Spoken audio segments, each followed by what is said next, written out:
오늘 본문 말씀은 에베소에서의 사역을 다루고 있습니다. 에베소는 고린도와 더불어서 로마 시대 때 가장 주요한 도시입니다. 에베소는 국제 도시였고 모든 길이 에베소로 연결되었고 교통과 문화의 중심지입니다. 무역이 활발해서 많은 사람들이 물건을 사고 팔기 위해서 이곳에 드나들었고요. 또 극장에서 연극을 보기도 하고 아데미 여신을 숭배하거나 또 경기장에서 관람하거나 친척을 방문하거나 목욕탕에 출입하기 위하여 이 에베소 도시를 소아시아 전역에서 방문했습니다. 지금도 터키를 여행하면 꼭 방문하는 도시가 에페수스라고 하는 지역인데 성경에는 에베소라고 하는 지명으로 나와 있습니다. 2000년 전에 여기 지금 그림에서 보는 바와 같이 약 2만 5천 명 정도를 수용할 수 있는 원형 극장이 있을 정도로 굉장히 화려하고 발전한 도시였습니다. 마이크가 없이도 이 밑에서 이야기하는 소리가 2만 5천 명이 다 알아들을 수 있을 정도로 굉장히 과학적으로 설계되었다고 합니다. 그 다음에 이제 다음 그림은 셀수스 도서관입니다. 이 당시에 벌써 도서관이 있었다는 사실이 놀랍습니다. 저기 앞에 있는 여인은 누군지는 저도 잘 모르겠습니다. 인터넷에서 가져온 사진입니다. 그 다음 사진은 아데미 신전인데요. 세계 7대 불가사의 중 하나로 지정되어 있죠. 아데미라고 하는 이 단어는 건강하다, 기도에 응답하다 이런 뜻을 가지고 있고 로마 신화에 나오는 제우스의 딸이자 아폴로 신과 쌍둥이 남매입니다. 다산과 풍요를 가져오는 신으로 사람들이 숭배했고요. 그래서 이 신전 안에는 세계 은행이라 불릴 정도로 많은 사람들이 돈을 맡겨놓기도 하고 여러 가지 경제 활동을 했습니다. 물론 이 그림은 복원된 그림이고 지금 이렇게 남아 있지는 않고요. 이런 터와 이 기둥들이 여전히 남아 있습니다. 사도행전 19장 23절에 보시면 소동이 일어나는데 24절을 한번 볼까요? 24절에 보시면 데메드리오라고 하는 이 성공한 사업가의 이름이 나옵니다. 그가 은으로 아데미 신상 모형을 만들어서 팔았습니다. 여러 협력업체와 직원들과 그리고 모든 조합원들을 모아서 선동하면서 연설을 하고 있는데 바울이 전한 복음 때문에 우리의 이 신상 만드는 사업이 큰 타격을 받았다고 이야기를 합니다. 그래서 이 연설을 잘 들어보면 아데미 우상의 이 권력이 에베소 지역뿐만 아니라 그 주변의 그 소아시아 지역, 지금의 터키의 그 모든 지역의 문화를 지배하고 있었던 것으로 보입니다. 이 연설 때문에 에베소 많은 시민들이 아까 봤던 그 원형 경기장에 모여서 분노하면서 크다 에베소 사람이여 아데미여 외치면서 소요 사태가 일어납니다. 이 에베소 지역을 바울이 한 3년 정도 목회하고 떠났는데 떠난 지 6년 후에 써서 보낸 편지가 바로 에베소서입니다. 그리고 사도 요한이 복음서를 썼는데 그 복음서를 썼던 장소가 에베소입니다.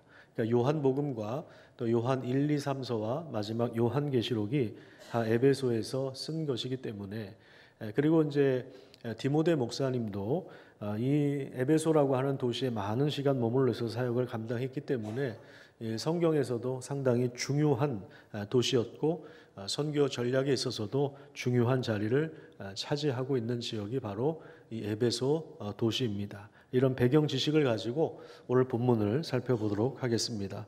8절부터 10절까지 같이 읽겠습니다. 시작.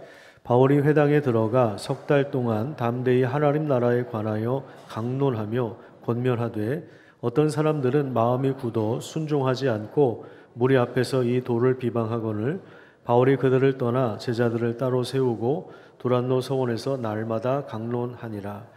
2해 동안 이같이 하니 아시아에 사는 자는 유대인이나 헬라인이나 다 주의 말씀을 듣더라.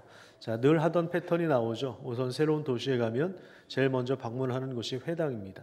회당은 유대인들이 모여 있는 곳이고 율법이 낭독되는 곳인데 거기서 율법을 풀어 설명하면서 예수가 그리스도임을 증거합니다. 그리고 부활하신 그리스도를 통해서 하나님 나라가 시작되었다는 사실, 이 하나님 나라 복음을 바울이 강론합니다.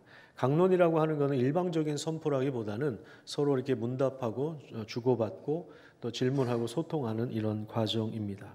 자, 그런데 이 과정에서 공개적으로 이 복음을 거부하고 비방하는 세력들이 일어납니다. 그들은 마음이 굳어 있는 사람들이고 믿음으로 말씀을 받아들이지 않을 뿐만 아니라 복음 전하는 자를 박해합니다. 바울 입장에서 더 이상 여기서 말씀을 전하는 것에 의미가 없다고 판단을 하여서 다른 장소로 이동하는데, 그것이 바로 두란노 서원입니다. 무려 2년 동안, 구절을 보시면 무려 2년 동안 날마다 강론했습니다. 이 단어를 한번 주목해서 살펴보십시오. 날마다 강론했습니다. 학자들은 이렇게 봅니다. 일주일에 한 6일 정도, 하루를 제외하고 6일 정도, 그러니까 6번 모여서 하루에 한 5시간 정도를 하나님의 말씀을 배웠다는 것입니다. 그러니까 보통 이 당시 사람들이 11시에서 12시 사이에, 그리고 한 4, 5시 그 사이에 낮잠 자는 시간이에요. 날씨가 더워서 활동을 하지 않습니다. 그 시간을 활용해서 바울이 이 말씀을 전한 것으로 보고 있는데, 하루에 5시간 잡고 일주일에 6일을 잡으면 2년을 잡으면 대략 한 3,000시간이 넘습니다. 그러니까 우리처럼 이렇게 주일에 한 번 모여서 30분 설교 듣는 것이 아니라 일주일에 6일을 매일 5시간씩 모여서 하나님의 말씀을 들은 것입니다. 대단한 것이죠. 하나님은 바울이 전한 이 말씀을 통해서 일하기 시작하셨습니다. 우리가 하나님 말씀을 포기하지 않고 계속 듣고 또 계속 묵상하고 읽어가면 이 말씀을 통해서 하나님이 일하시는 것을 우리도 보게 됩니다. 10절 말씀을 다시 한번 보시면, 아시아 지역에 사는 자들은 유대인이나 헬라인 모두 와서 말씀을 들었습니다. 말씀의 영향력이 점점 더 확대되고요. 더 놀라운 사실은 유대인들과 그 이방인의 벽이 말씀 안에서 허물어지고 있었다는 것입니다. 말씀은 참 중요한 것입니다. 말씀이 빈약하면 우리 삶이 빈약해지고 우리의 생각이 얇아집니다. 말씀이 없으면 우리는 어쩔 수 없이 우리 감정의 지배를 받게 되고 우리 욕망을 따라서 살게 되고 세상의 흐름과 유행과 거대한 물결 속에서 허우적거릴 수밖에 없습니다. 우리 사상과 생각이 깊어지지 않고 단편적인 사고와 즉흥적인 감정과 이 찰나의 쾌락에 집착할 수밖에 없습니다. 요즘에 이 자극적인 유튜브나 이런 것들이 굉장히 많아져가지고 숏 영상, 우리 재미를 자극하는, 우리 뇌를 잠깐 자극하는, 이게 너무나도 보편화되어 있다 보니까 한 30분에서 1시간 정도 꾸준하게 이렇게 하나님의 말씀을 읽는 것이 정말 힘든 시대가 되었습니다. 여러분, 이런 세상이지만 하나님의 그 말씀을 꾸준하게 진득하게 읽고 묵상하시기를 바랍니다. 그리고 그것을 누군가와 나누는 시간을 가지십시오. 목장에서도 좋고 1:1 제자 훈련을 통해서도 좋습니다. 말씀을 나누다 보면, 서로 대화를 하다 보면 말씀이 정리가 됩니다. 그것이 우리의 사고가 되고 우리 사상이 되고 가치관이 되고 거룩한 습관이 되는 것입니다. 여러분, 동해에서 석유와 가스가 나오겠습니까? 안 나오겠습니까? 나올 수도 있고 안 나올 수도 있겠죠. 나오면 정말 우리 삶이 개선이 되겠습니까? 어떤 사람은 혜택을 볼 수도 있겠죠. 10년, 20년 후에 조금 혜택을 볼 수 있는 사람도 있을 거고, 뭐 대박이 나는 사람, 뭐 소수의 사람들이 대박이 날 수도 있겠지만, 여러분 한번 생각을 해보십시오. 바닷속에 석유와 가스를 넣어 놓으신 분이 누구십니까? 바다를 만드신 분이 누구십니까? 우리가 석유를 캐기 전에 말씀을 캐시기를 바랍니다. 그걸 만드신 하나님을 알아가는 일은 얼마나 중요한 일인지 모릅니다. 뭐 돈도 안 들어요. 석유 캐는데 뭐 5천억 이상 든다고 합니다. 근데 그 비용을 들었는데 안 나올 수도 있고 사업성이 없을 수도 있다고 하는데, 이 성경은 언제든지 우리가 읽을 수가 있지 않습니까? 성경 말씀을 꾸준하게 읽어가시기를 간절히 소망합니다. 이 말씀이 능력이에요. 하나님은 바울을 통해서 이 말씀의 영향력이 점점 확대되는 가운데 놀라운 치유의 기적도 일으키셨습니다. 그래서 병든 자가 말씀을 통해서 치료되고 회복되는 역사가 일어나고 귀신도 쫓겨났습니다. 심지어 바울이 사용하던 손수건이나 앞치마, 그래서 앞치마는 아마 바울이 이제 텐트 이동용, 이제 군대 납품하는 텐트 만드는 일을 했기 때문에 그 작업을 할 때 사용했던 앞치마로 보입니다. 그 앞치마나 손수건을 뭐 땀 닦던 거겠죠. 냄새나는 그 손수건을 그냥 그 사람의, 병든 사람의 대기만 해도 거기서 놀라운 치유가 일어나는 그런 역사가 일어났습니다. 오늘은 제가 손수건을 가져오지 않았습니다. 죄송합니다. 또한 에베소 도시에는 여러 종류의 이 마술을 행하는 사람들이 있었습니다. 이런 것은 사람들의 단순한 호기심을 자극하는 그런 미신적인 행위가 아닙니다. 홍대 앞에 가면 젊은 청년들이 이게 타로점 이런 거 많이 보죠. 운세를 많이 보러 다닙니다. 특별한 의미라기보다는 재미로 하는 경우가 많죠. 심심해서 그냥 한번 하는 경우가 많을 텐데요. 에베소 도시에는 이것이 하나의 산업입니다. 단순한 흥미 유발이 아닙니다. 우리 사람들의 마음 깊은 곳에는 애군을 물리치고 내 앞날을 조금이라도 좀 미리 당겨서 알고 싶은 마음이 있거든요. 내가 사업을 하면 잘 될 건지, 내가 누구랑 결혼을 할 건지, 내가 어떻게 살 것인지 좀 미래를 알고 싶어 하는 그런 마음이 있는데 그래야 투자도 할 수 있고 그래야 뭔가 우리가 시도를 할 수 있지 않겠습니까? 근데 그런 심리를 이용해서 그것을 미끼로 사람들이 돈을 번 것입니다. 그래서 주술을 행하기도 하고 귀신을 쫓아내기도 하고 앞날에 대한 점을 쳐주기도 했는데 그런 내용이 이게 그냥 가라로 하는 게 아니고 이런 내용들을 체계화시켜서 이게 책으로까지 나와 있을 정도였습니다. 이렇게 마술을 행하면서 사람들을 이용해서 사람들의 심리를 미끼로 사용해서 돈을 버는 사람들 중에 바울이 전하는 하나님 나라 복음을 듣고 회심하는 사람들이 나오기 시작했는데 이 사람들이 어떤 결단을 내리냐면 그동안에 자기가 사용했던 이 마술책을 가지고 와서 불살랐어요. 자, 그런데 19절 보세요.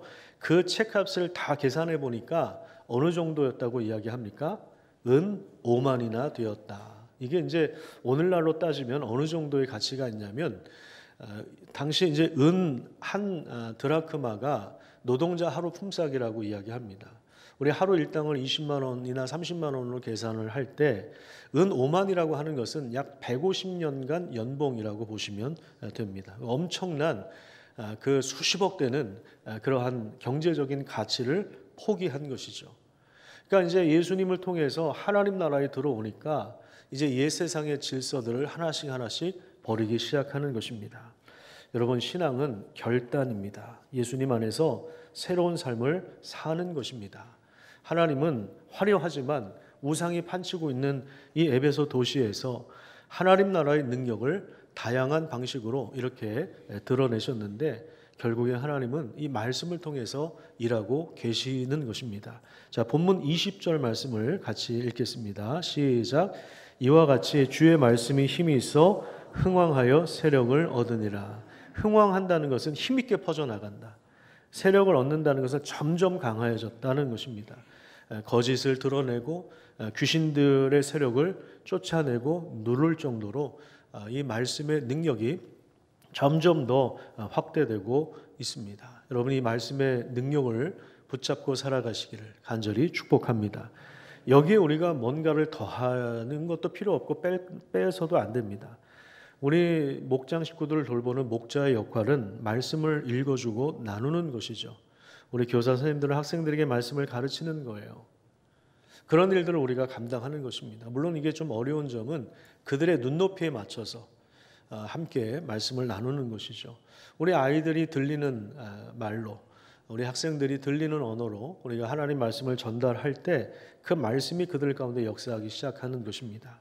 사도행전에서 나타나는 역사와 이 선교의 확장은 모두 이 말씀을 통해서 하나님이 일하신 결과입니다. 이 말씀을 통해서 우상을 만들어서 내답하는 조합원들이 굉장히 큰 타격을 받아서 결국에 이제 소요 사태가 일어납니다. 그래서 조합장격인 데메드리오가 조합원들을 다 모아놓고 선동하는 연설을 하죠. 그 사람들이 분노에 차서 바울의 동역자인 가이오와 아리스다고를 붙잡아서 아까 봤던 그 원형 극장으로 들어갑니다. 바울도 그 극장으로 들어가려고 하는데 제자들이 말리고, 그리고 아마 시청의 공무원들 중에 이 바울과 가까운 바울의 말씀을 듣고 회심한 사람이겠죠. 이 공무원들이 바울을 말립니다. 들어가지 말아라. 바울은 들어가질 못해요. 그런 이 소동하는 사건이 21절부터 쭉 나옵니다. 우리가 이 본문을 읽진 않았는데 이 본문을 읽다 보면요, 이 에베소 사람들이 가지고 있었던 이 자부심이 있었는데 이 자부심이 여지없이 무너지고 있다는 사실을 보게 됩니다. 그들은 자신들을 정치적 인간이라고 하는 자부심을 갖고 있었어요. 합리적으로 사고하고 이성적으로 토론하고, 그래서 공동의 결론을 도출하는 시민이라고 하는 그런 자부심을 가지고 있었습니다. 민주적 절차에 의해서 어떤 집단의 지성을 지혜로 끌어낼 수 있다는 자기 능력에 대한 확신과 자부심이 있었던 사람들입니다. 가장 합리적이고 가장 민주적 시민이라 여겼던 자들이었지만, 자, 32절을 한번 볼까요? 32절에 보면 사람들이 외쳐 어떤 이는 이런 말을 어떤 이는 저런 말을 하니 모인 무리가 분란하여 태반이나 어찌하여 모였는지도 알지 못하는. 그러니까 이제 선동을 당할 수밖에 없는, 왜 모였는지도 모르는, 이 사람은 이 말을 하고 저 사람은 저 말을 하는, 그렇게 자부심을 가지고 있었던 정치적 인간들이 이런 행태를 보이고 있는 것이고요. 그다음에 34절에 보시면 그들은 이 선동에 넘어가서 결국에 크다 에베소 사람의 아데미여, 이것을 2시간이나 그렇게 외칩니다. 그러니까 정치적 선동에 휘둘리는 그런 혼란에 빠질 뿐만 아니라 민주적 시민이라고 하는 도시의 자부심을 스스로 해치는 위신을 떨어뜨리는 그런 행동을 한 것입니다. 무엇이 이들의 어떤 그런 집단적인 광기를 드러냈습니까? 바로 하나님의 말씀이에요. 사람들이 가진 그 허무함, 도시가 가진 시민들의 취약성, 개인과 집단의 광기와 죄성을 그대로 노출시키고 드러내고 있는 것입니다. 여러분, 아무리 선동하는 사람이 있고요, 그리고 아무리 모여서 그들이 세력을 형성하고 그들이 힘을 과시한다 하더라도 결국에 이들의 운명은 시편 1편의 표현대로 바람에 나는 겨와 같고, 그리고 악인들의 길은 망하는 것입니다. 하지만 우리가 말씀의 능력을 붙잡고 묵상하면서 하나님 앞에 설 수 있다면, 지속적으로 말씀을 묵상하는 가운데 그 깊이 하나님께로 뿌리 내리는 삶을 살고 있다면 우리는 철따라 열매를 맺고, 그리고 잎사귀가 마르지 않는 형통한 삶을 살게 되는 것입니다. 이런 삶을 살아가시기를 간절히 축복합니다. 아데미 여신과 이 우상에 대한 자부심을 가지고 모였지만 사실 그들의 속내가 무엇인가요? 그것은 바로 이 경제적인 타격입니다. 이 돈에 따라서 그들의 감정이 이리저리 휘둘리고 있는 것입니다. 돈을 잃어버리면 마치 인생을 다 망한 것처럼, 실패한 것처럼, 이런 광기의 세상, 그런 세상 속에서 하나님은 말씀을 통해서 하나님의 그 크신 능력을 지금 드러내고 있는 것입니다. 여러분, 우리도 이러한 세상에 살고 있죠. 이런 세상에 살고 있지만 바울에게 그러하셨던 것처럼 하나님 우리에게도 새로운 비전을 허락해 주십니다. 자, 본문 21절을 한번 볼까요? 본문 21절 말씀해 보시면 참 중요한 말씀이라고 저는 생각을 합니다. 같이 한번 읽겠습니다. 시작. 이 일이 있은 후에 바울이 마게도냐와 아가야를 거쳐 예루살렘에 가기로 작정하여 이르되 내가 거기 갔다가 후에 로마도 보아야 하리라. 지금 에베소의 사역이 어려움도 많았어요. 사실 굉장히 어려움도 많았는데 포기하지 않고 그 말씀 사역을 계속합니다. 3,000시간이나 계속해서, 횟수로는 뭐 한 3년 정도밖에 되지 않았지만 한 3,000시간 정도를 계속해서 사용해서 하나님의 말씀을 나누는 사역을 통해서 놀라운 그 부흥이 일어났죠. 자, 그런데 바울은 여기서 안주하지 않았습니다. 에베소에서 그 유명세를 활용해서 뭐 총회장이 되거나 무슨 교단장이 되거나, 그래서 자기 명예를 얻고 거기서 뭐 은퇴하겠다 뭐 이런 생각을 가진 것이 아니고요.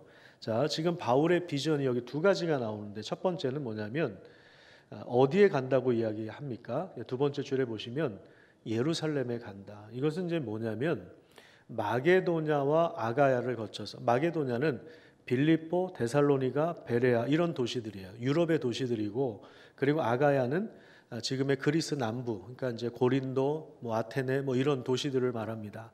자, 이런 도시들은 2차 선교 여행 때 바울이 복음을 전했던 교회들이죠.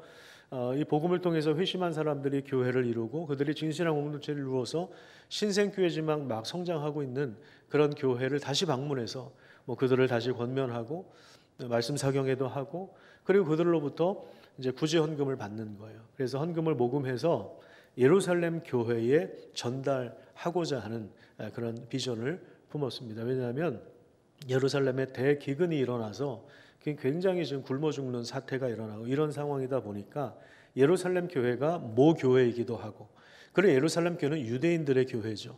그런데 예루살렘을 통해서 복음이 땅끝까지 전파되지 않았습니까? 그래서 마게도냐에도 아가야에도 교회가 생겼는데, 그래서 그 은혜를 갚는다는 의미도 있지만 이쪽은 이방인 교회고 예루살렘은 유대인의 교회고 유대인과 이방인이 복음 안에서 하나 되었다. 이러한 아주 평화적인 복음 안에서 주 안에서 우리가 하나라고 하는 이러한 놀라운 일들을 바울이 실제로 하려고 하는 거예요. 굉장히 의미 있는 일인 거예요. 근데 여러분 이 프로젝트가 결코 쉬운 일이 아닙니다. 이건 목숨을 걸어야 되는 일이에요.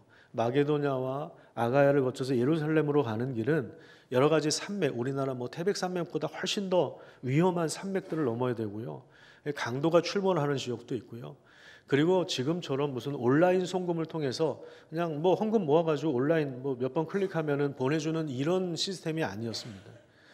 옛날 그 영화들을 보면은 우리나라 그 일제 시대 때 그 독립군들이 활동할 때 이 독립군들에게 자금을 대는 사람들이 있지 않습니까? 그죠?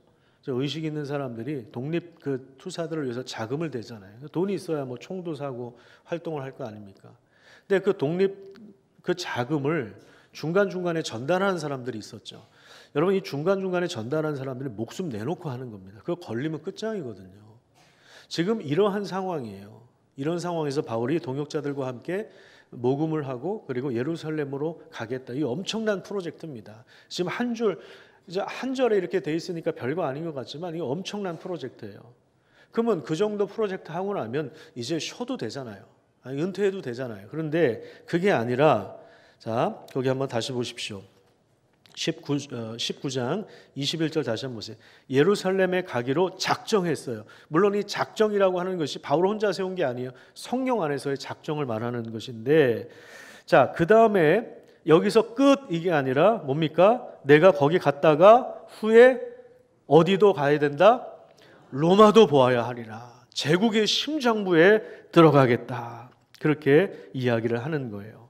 아마 국제도시인 에베소에서 3년 가까이 말씀을 꾸준히 나누면서 부흥의 은혜를 경험한 후에 이 제국의 심장으로 들어가는 것이 선교 전략상 중요하다는 사실을 발견했을 거예요. 그래서 로마를 통해서 주님께서 말씀하신 땅끝을 스페인으로 본 거예요, 바울은. 그 당시에는 스페인이 서바나가 땅끝이라고 생각을 했습니다. 지구가 둥글다는 과학적인 지식이 없다 보니까 거기가 땅끝이라고 생각한 거죠. 그 로마 교회를 통해서 서바나로 가면 땅끝까지 이르러 내 증인이 되면 그 예수님 다시 오실 것이라고 바울이 믿었던 것입니다. 여러분, 이 놀라운 비전들이 우리 가운데도 있기를 간절히 소망합니다. 이건 우리가 하고 싶다고 해서 되는 건 아닙니다. 성령은 우리 가운데 역사하셔서 새로운 것을 보게 하십니다.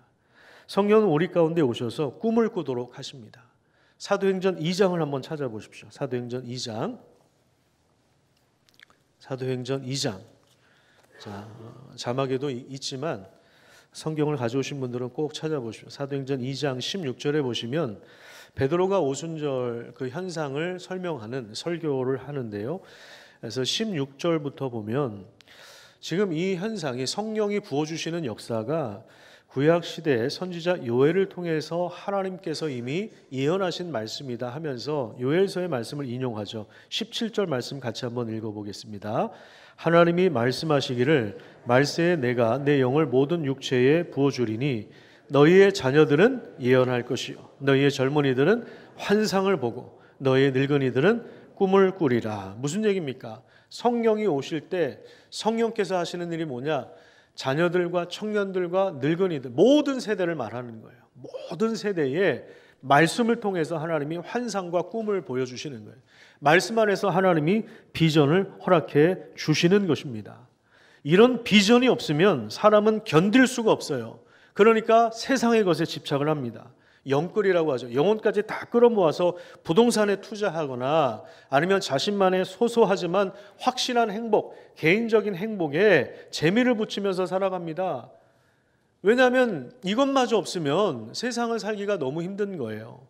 말씀이 없으면 결국에 그냥 우리가 말씀을 통한 소망이 없으면 결국 이런 것에서 행복과 즐거움을 찾는 것. 어떤 사람들은 막 소비하는 것으로, 어떤 사람은 여행하는 것으로, 뭐 여행은 뭐 필요한 것이라고 생각을 하는데 소비도 물론 필요한 것이지만 여기에 인생을 전부 다 걸어버리는 거예요. 이게 뭐냐면 비전이 없기 때문에 그런 것입니다.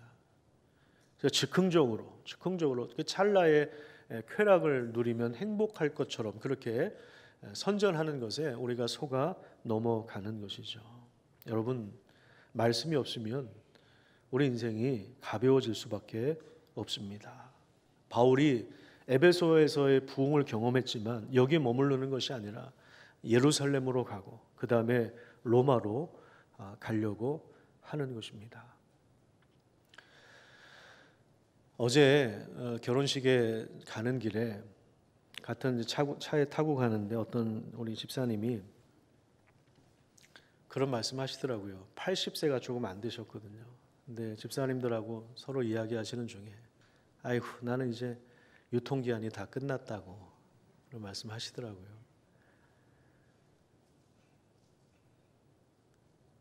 여러분, 그 예수님이 부활하신 것은 우리의 유통기한을 없애주신 것입니다. 믿으시기를 축복합니다. 그렇게 복음을 전하세요. 예수님 부활하셨다고. 그래서 우리 유통기한을 없애주셨다고.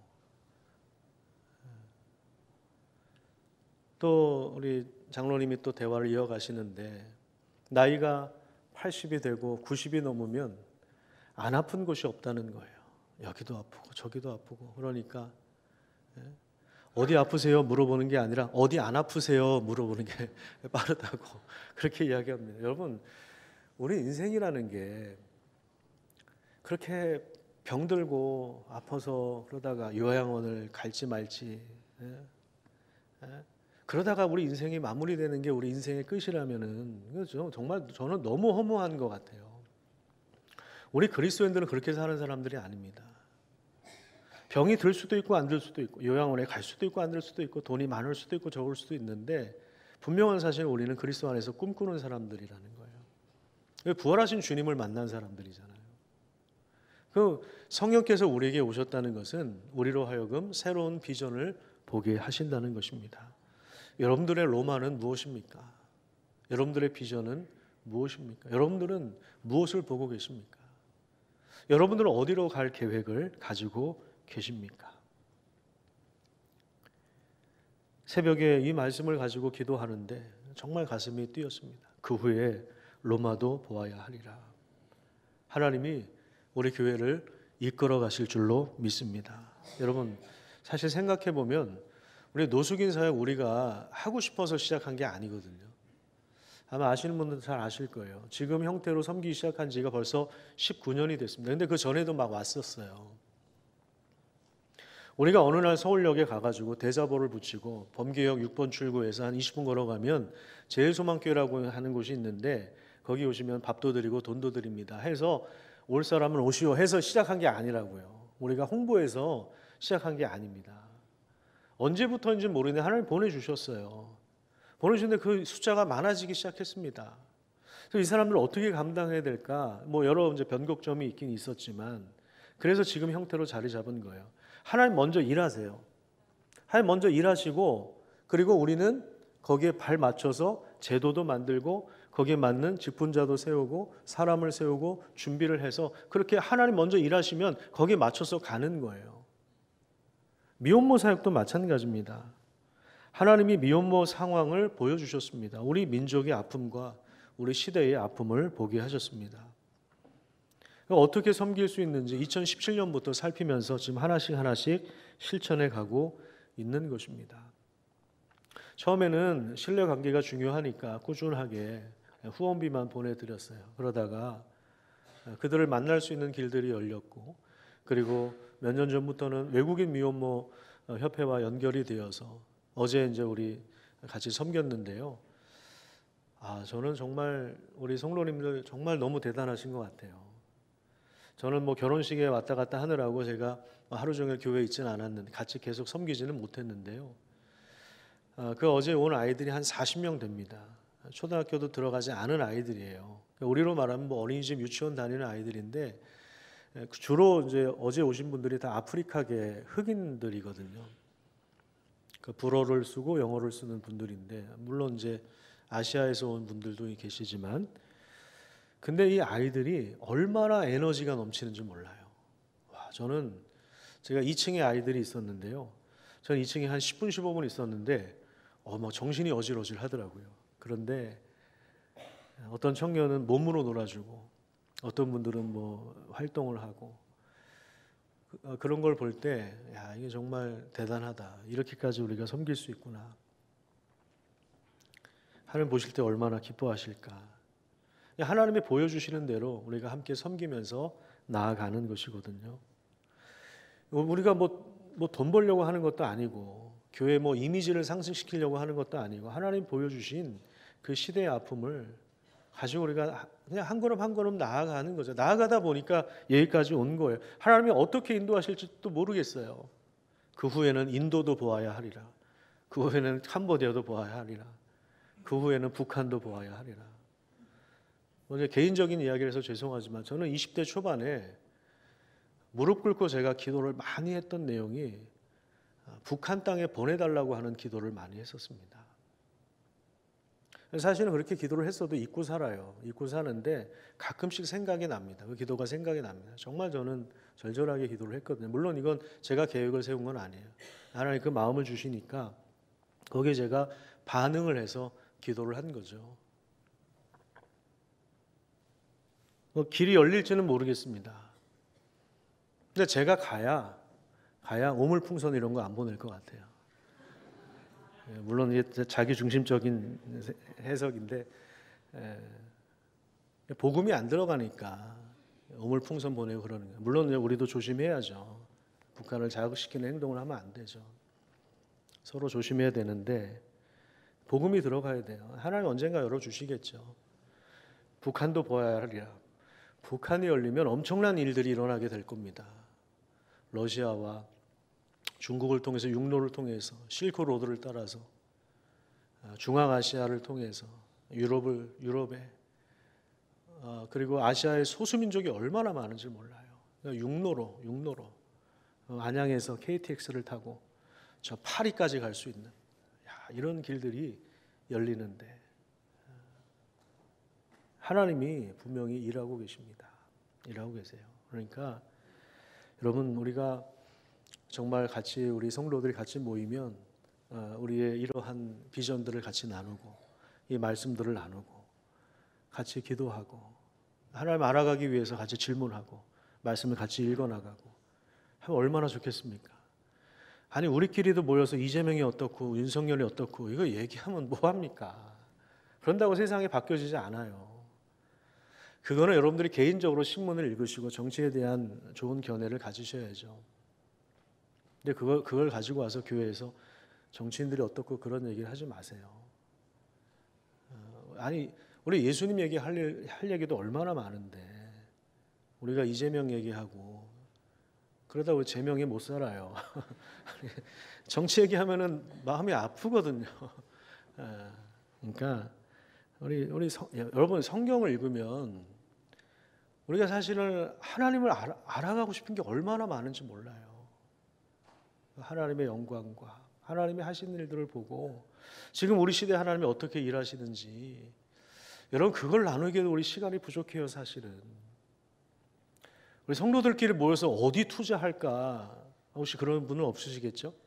적어도 제 앞에는 그런 얘기 안 하시니까 어쨌든 여러분 이게 좀 그렇잖아요. 그거는 하나님 만든 세상에 이런 아픔이 있고 이런 깨어짐이 있고 이렇게 어렵게 사는 사람들이 있는데 우리가 이 하나님 만든 세상의 깨어진 모습에 대해서 어떻게 반응을 보이고 우리가 어떻게 기도하고 어떻게 도와줄 수 있을까? 어떻게 섬길 수 있을까? 이런 얘기해도 시간이 부족합니다. 시간이 부족해요. 하나님의 말씀을 꾸준하게 읽어가면서 이 지역사회의 필요를 한번 보시기를 바랍니다. 하나님 우리 눈을 열어주시기를 간절히 축복합니다. 우리 로마서 8장을 한번 좀 찾아볼게요. 사도행전 다음입니다. 사도행전 다음에 로마서 8장이 있어요. 자막이 없으니까 꼭 찾아보십시오. 로마서 8장 32절 말씀에 보시면 바울이 이러한 이야기를 하죠. 같이 한번 읽어볼까요? 로마서 8장 32절 시작. 자기 아들을 아끼지 아니하시고 우리 모든 사람을 위하여 내주시니가 어찌 그 아들과 함께 모든 것을 우리에게 주시지 아니하겠느냐. 여러분, 이것을 우리가 개인적으로 많이 받아들였습니다. 하나님이 자기 아들을 아끼지 아니하시고 모든 것을 내어주셨는데 더 좋은 것을 우리에게 더해 줄 거야. 그래요, 자신에게 적용시켜도 좋습니다. 그런데 이것을 선교의 관점에서 한번 생각해 보자고요. 엄청나게 적용할 수 있는 말씀이죠. 이 32절 말씀 엄청나게 적용할 수 있는 말씀입니다. 그 눈이 떠져서 아직도 복음을 듣지 못한 사람들이 많기 때문에 이 시대의 아픔을 짊어지고 살아가는 사람들, 그들을 위해서 우리가 격려하고 위로하고, 우리가 어떤 삶을 산다 할지라도 세상에서의 성공이 목적이 아니라 우리가 정말 예수님을 주라고 메시아로 믿고 따라가고 있다면 예수님이 부탁하신 그 말씀, 하늘과 땅의 권세를 가진 우리 만왕의 왕이신 예수님께서 우리에게 명령하신 그 말씀을 따라서 우리 남은 삶을 하나님 앞에 온전하게 드리기를 간절히 축복합니다. 이제 우리는 유통기한이 없습니다. 그러니까 죽기 전까지 꿈을 꾸시고, 죽기 전까지 하나님께 자신의 영혼을 의탁하고, 죽기 전까지 북한을 위해서, 인도를 위해서 기도할 수 있는 하나님의 사람들 되시기를 축복합니다.